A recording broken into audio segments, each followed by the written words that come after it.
SAVTLTV. We have Gene Brooks, and you're going to answer our viewer mail this week. And we've Okay. put together a bunch of questions that have to do with defective drugs. Good. All right. So now you get to be the doctor. All right. All right. Our first question is from Latasha, who read that a jury found against a drug company for the maker of Prempro because it caused her breast cancer. My mother took Prempro, and she has breast cancer. Can she still sue somebody?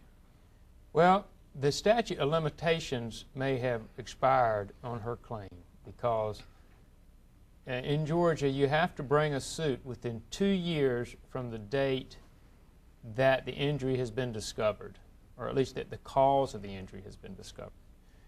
Because in the Prempro cases there was a ruling that even though someone may have contracted Prempro earlier, there was a particular study that came out in 2002 called the Women's Health Initiative, and that showed that the Prempro was causing the breast cancer. So the 2 years would run from that date in 2002, which the statute ran in July of 2004. So even though the litigation has been going on and is being reported openly in a lot of the newspapers now, it probably can't bring a claim. The only exception to that is there's a 6-year statute in Minnesota, so they could maybe bring a claim up in Minnesota.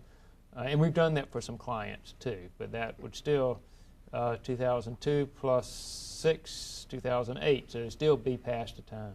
Okay. Our next one is from Richard of Isle of Hope. My son has shoulder surgery and was given a shoulder pain pump. Now his shoulder hurts worse than before, and he's been told the cartilage has dissolved. What can he do? Well, it's interesting litigation that's really just last year it started. That they found that some of the medications that are being injected into the shoulders have a corrosive effect on the cartilage in the shoulders. And earlier in this program we talked about the cartilage in the knee. It makes the knee operate smoothly. The shoulder has cartilage too, so it will operate smoothly. And when that cartilage is dissolved, then the bone rub against the bone, what they call bone against bone, and that can be very painful. And it's very interesting litigation, and really looks like it's going somewhere, because these companies should have known that those drugs that they were recommending to be injected in the shoulders would have this corrosive effect, because they should have known that it had the corrosive effect. And frankly, the only solution there is a shoulder replacement. Goodness. Okay, our next one's Herbert of Tybee Island.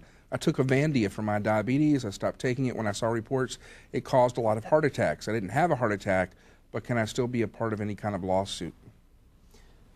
Not one that it would be of any count. I mean, the Avandia litigation has focused on heart attacks and sudden death.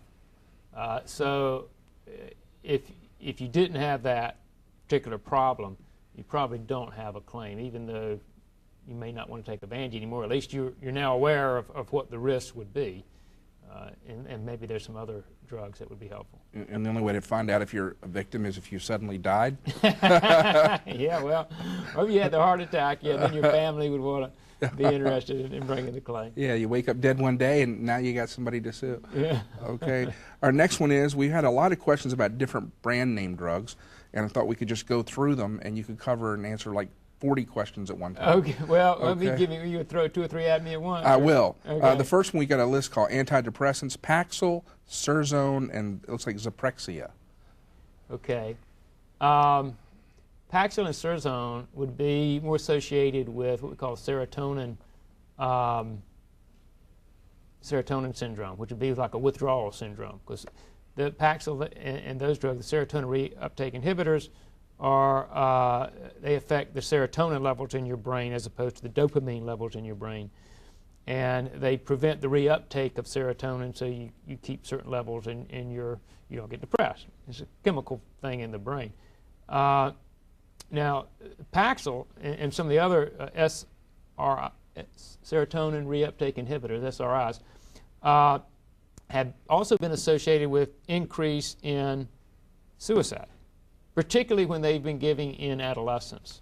And now they carry that warning. Before many years they did not have that warning, which showed or stated that they could increase the risk of suicide for adolescents. The Zyprexa is different. That's more associated with a liver injury. And each of these drugs have different risks because they all have different molecular makeup. And so they all have different affinities for different organs in the body. And they're what we call target organs. And some target the blood, some target the brain, some target the liver. And Zyprexa is one of those that would be more concerned with the liver. Okay. Next one's Areva. It's for arthritis. Celebrex, Vioxx, and Betrex. Bextra. Okay. Yeah, well, I think most of these are